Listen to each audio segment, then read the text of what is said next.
الحمدللہ وحدہ لا شریک لہ والصلاۃ والسلام علی من لا نبی بعد۔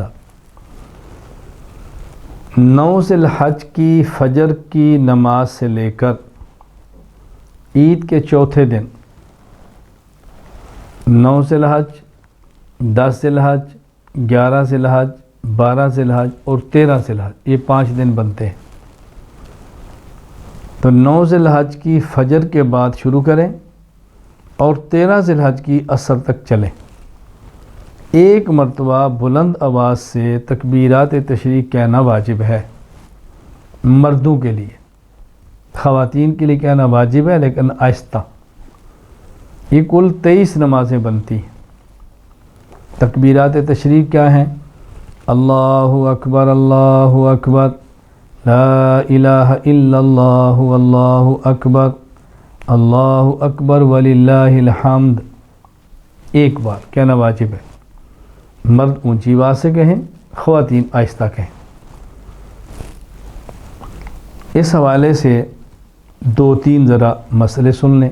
نمبر 1، تکبیرات تشریق مسافر پر، مقیم پر، امام پر، مقتدی پر، منفرد پر، مرد پر، عورت پر، شہری پر، دیہات والے پر، سب پر واجب ہے۔ ہر کسی نے ان کو کہنا ہے۔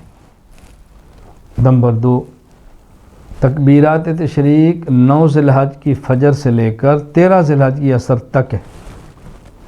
نمبر 3، مردوں نے اس کو اونچی آواز سے کہنا ہے ایک بار، خواتین نے آہستہ کہنا ہے۔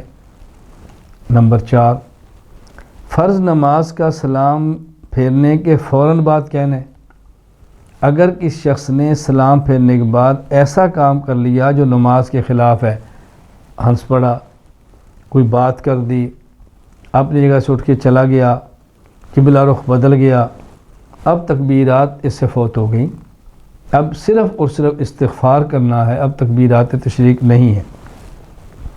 نمبر 5، اگر ان 5 دنوں کی ان 23 نمازوں میں سے کوئی نماز رہ جائے، میری نماز ہی رہ گئی، تو پھر اسی سال کے اندر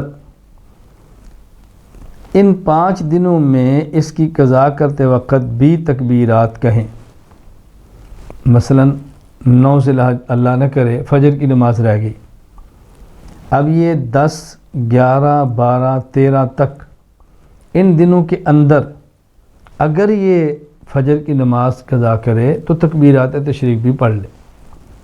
11 ذی الحج کی کوئی نماز رہ گئی تو 13 کی عصر تک اگر قضا کرے تو تکبیرات تشریق بھی پڑھ لے۔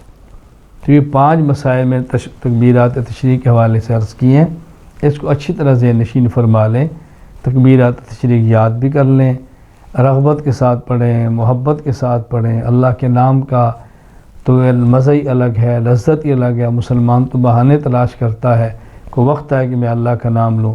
اللہ تعالیٰ ہمیں اہتمام کرنے کی توفیق عطا فرمائے۔